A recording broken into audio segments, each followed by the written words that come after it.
A warm welcome to today's video explaining religious language for Philosophy A-Level. Now this is a unit that I know lots of students struggle with, so if you find this video helpful, share it with someone else who might benefit from it and help out their understanding, maybe even before the exams, depending on when you're watching this. So the first thing we need to understand for this unit, all the things we need are here.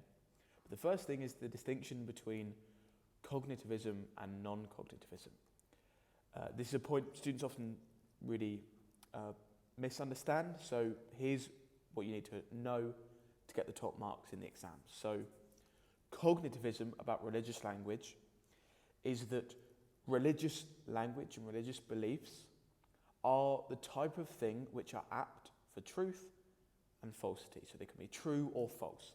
So the claim that God exists may be true, other claims God hates humanity may be false. Okay? The idea with cognitivism is just that the purpose of a type of language, in this case religious language, express beliefs which can be true or false. In opposition, non-cognitivism is the idea that these beliefs that are expressed with language are not factual claims. So they can't be true or false. They don't have a truth content. That's the idea. Now, we also have the idea of meaning in this, and we'll sort of flesh out how we can have different variations of cognitivism and non-cognitivism and different views whether we have meaning or whether religious language is not meaningful. Aya is going to argue that religious language is not meaningful and it's not cognitivist. So his account of religious language is non-cognitivist and not meaningful. The reason he thinks that is because of the verifiable or verifiability principle. The idea is just that something's meaningful if it can be verified empirically. If there's some way in which we can verify a claim, and that could be analytically, so that can meet the other side of the fork. Very few claims meet that kind of parameter though. So really what Aya is talking about is there some method in principle of empirically verifying something? Can we see in the world, can we go out and see whether it could be true or false? It's not about whether we are actually going to do it. It's just about, is there a way in which it could be done? If there is a way in which it could be done, like Aya uses the example of the moon and the other side of the moon, the dark side of the moon, and whether there are mountains on the dark side of the moon. Now, we can't actually, when I was writing, we couldn't actually do that in the 60s. But it's conceivable that we can, and so that language about the moon landing on the dark side and viewing the mountains there, that's a meaningful claim because there is a principle in which we can verify it. That's the idea for air. The idea for religious language then, if we make this more applicable, is just that religious claims like God exists, there's no way in principle that we could falsify or verify the claim that God exists. There's no way in which we could do that. That means it isn't meaningful. That means it also isn't cognitivist. So that's Aya's verification principle. Next is a response. So normally I will just flesh out in my videos, if you've seen previous ones, blue will just be like the arguments, green will be responses, yellows will be like general counters. This sort of unit works a bit differently. Hick provides a counter to Aya and Aya's principle. He argues that religious claims can be verified and so they are meaningful. The way he does this is with eschatological verification, which works as follows. So what Aya says is that there's got to be a way in principle to verify a proposition through observation. So there's going to be a possible way in which we can do that. Hick accepts that this is the case, but he argues that there is a possible way in which we can verify a proposition through observation.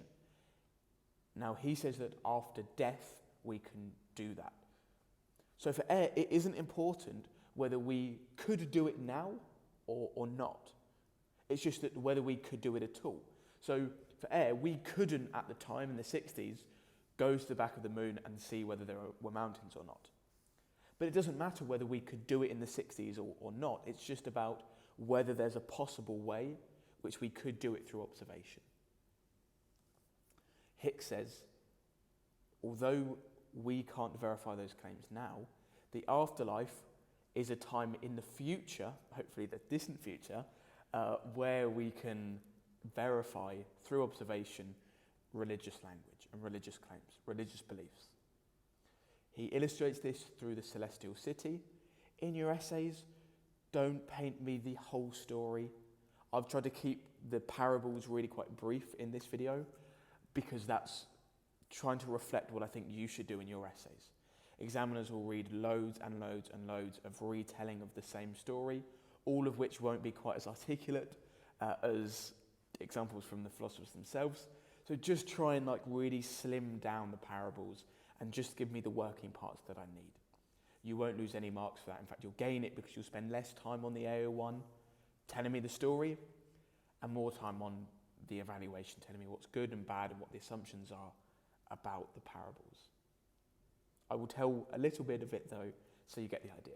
Celestial City parable has two travellers walking along a road. One of them claims that at the end of the road there'll be a celestial city, the other one doubts this claim. The idea is that even though at the time that they are walking along the road they cannot verify that claim through observation, there's a principle that they'll be able to do it in the future. Hick saying the same thing is true with afterlife.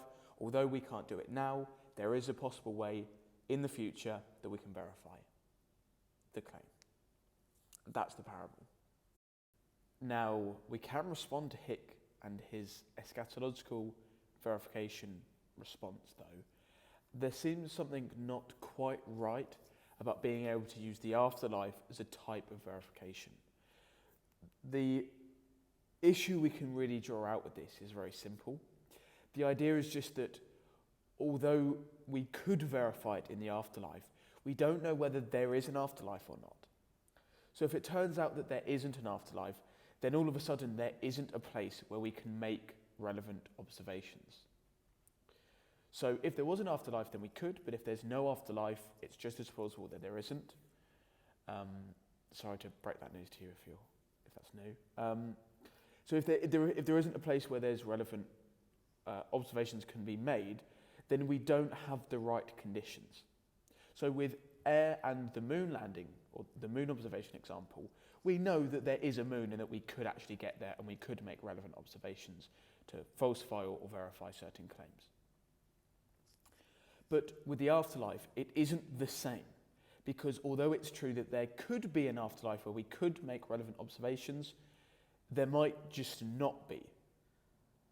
And so if there isn't the place to make these relevant observations, then there is no way of verifying these religious claims. And so because we have no more reason to believe there is an afterlife than that there is not, then we don't have the way that we can verify these claims that Hick is trying to provide us. And this just matches our intuition. It does seem that trying to observe things in the afterlife to verify claims is just kind of the wrong way of fixing the issue. This just doesn't really seem very plausible, at least to me, but you make your own judgments, of course. That's one way in which we can respond to Hick to support Ayer and Ayer's principle once again. Now, just for fullness, I haven't included this in the video, so I'll just address this quickly. We can respond to Ayer, claiming that Ayer's principle doesn't fit on Ayer's principle. So Ayer makes a proposition that a claim is meaningful if it is verified empirically or if it's analytically true. That's a type of claim. But that claim that Ayer just made about meaning doesn't quite seem to fit onto the analytically true side or the empirically verifiable side. And so it's sort of a self-defeating idea there. That's another way, if you want to still reject Ayer, you don't want to do it with Hick because you might think Hick's attempt fails, you can use that response instead. Now, let's continue on to the university debate. Now, this is some further responses to religious language. The argument first is from Flew. Flew's principle is here. Flew, instead of talking about verifiability is talking about falsifiability. So is there in which we could possibly show that your belief is false? So in order to check whether a proposition is meaningful for flu, we should ask what would have to occur to disprove X. So to disprove your belief in the flying spaghetti monster, what could we show? If the answer is nothing, you don't have a meaningful claim. Because if there's nothing in the world that could prove you false, then you're not really talking about anything in the world at all. So you're not talking about anything meaningful at all. He fleshes this out through the gardener example. The gardener example just is explaining the point through a parable that God, or the invisible gardener in this case, dies a death of 1,000 qualifications. If we say that we're going to try and look for a gardener, but the gardener is invisible and ineffable and eternally elusive, that's just the same as saying there is no gardener at all, and so you don't have a meaningful claim. And that's the same that Flew thinks some theists, not all theists, he doesn't think they're all like zealots. Some theists, he believes, can't be presented with any evidence that would disprove their belief. And so their language claims that God exists is not meaningful. And so this is what he thinks some religious believers are. Their beliefs are not meaningful and they're not cognitivist either. Responding though to Flew, we have Hare and Blix. So although this is in blue because it's kind of an argument in and of itself, you can use this as a response to Flew. Now the idea with Blix is just that we can have a meaningful claim that isn't falsifiable. So Hare's just providing a counter-example to Flew's principle. We can have all types of Blix. We can have insane Blix like the Oxford Dons are going to kill me or are trying to kill me, and we can have somewhat more sane Blix. So the Blick that like when I fill my water up at the tap, that it's like going to be completely fine for me, that it isn't poisoned. That's a sane Blick because we think that to be kind of reasonable, but there is something different going on here. Because although it seems a bit more sane, it does seem to be the case that like that isn't kind of rested on anything, and that there isn't really anything that can falsify that, it seems. And so we can have sane Blix, we can have insane Blix as well. Hare is saying that religious claims could be Blix in that they're not quite falsifiable, but they are still meaningful. Meaningful just means impactful on our lives. So things can be impactful, but not verifiable, not falsifiable, so they can be meaningful but not be falsifiable. So we have a counter-example. Hare thinks that religious claims can fit in with this counter-example of Blix. We can reject this though in a few ways. We can say religious claims are not Blix, they're not these kind of irrational things. That would be a possible response. But Hick provides a response to this. Hick argues that Hare cannot make the distinction that I made earlier about insane and sane Blix. So we would think that it can be shown that the Oxford Dons are not out to kill me. I could maybe do a lie detector test and test them all and ask them. I can look at their behaviour, I can look at their web searches and what they're asking ChatGPT and things. Ultimately showing that they're not out to kill me. But that would mean that my continued belief in that Blick would then be insane. So I can have sane Blix and I can have sort of like insane Blix. In this case, this would be an insane Blick that like is completely contrary to all evidence. But Hare cannot account for this kind of distinction because it's plausible that we could present enough evidence to falsify my belief that the Oxford Dons are trying to kill me. But if I can present enough evidence that the Oxford Dons are not trying to kill me, then Hare is mistaken because that Oxford Don Blick is falsifiable. So Hare can't account for when the Blix can be falsified. It seems like all the examples Hare gives as Blix actually can be falsified, And so they actually fit onto hairs, they fit onto Flu's principle much better. The blick is insane if I still believed in it, because it's not unfalsifiable, which means that it's not a blick in the first place.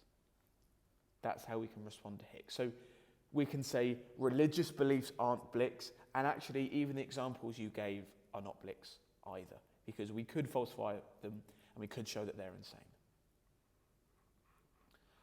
Maybe a better way of rejecting Flu is Mitchell's response.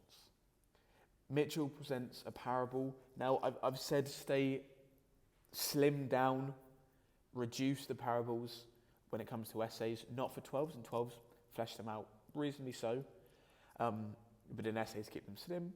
I am going to flesh out a bit more of Mitchell's parable because it's a bit more necessary to understand his idea. The parable expresses a partisan who meets with a stranger. The stranger is impressive. He impresses the partisan, and the stranger claims to be the leader of the resistance. He helps the partisan and the resistance, but he has also been seen to help the enemy as well. Now, if we ask the partisan, what would falsify your belief, he chooses not to answer, because it is an act of faith in the stranger. He had a meeting with the stranger, he was convinced, he's been shown evidence for and evidence against, but he isn't really willing to say, because maybe he just doesn't know, what's going to falsify his belief. Now, the idea and how this fits is the idea of faith. Religious belief involves large amounts of faith, which means there's a lot of proof, there's a high burden of proof on falsifiability. So theists might not always know what is going to constitute falsifying their belief. Now, that doesn't mean that their religious belief is unfalsifiable, though, because many theists, assuming you're doing the A-levels, we've got parents and grandparents who probably lost their faith from a more religious time, and that might impact our own faith, or maybe lack thereof. And so we have clear evidence that over time people do lose their faith and their beliefs, their religious beliefs, are falsified. It's just that they may not entirely know, because of faith, what might falsify their beliefs. What that means is Mitchell can show that religious claims can be falsified, and so they are meaningful. And so the parable about the gardener isn't entirely accurate, because we have the ability to falsify religious language, which means we can keep the quite good falsifiable principle. I quite like that generally as a theory of language and meaning. And we can keep cognitivist, meaningful religious beliefs. That's the topic of religious language. I hope you found this video helpful. If you have, give it a like. Thank you for watching.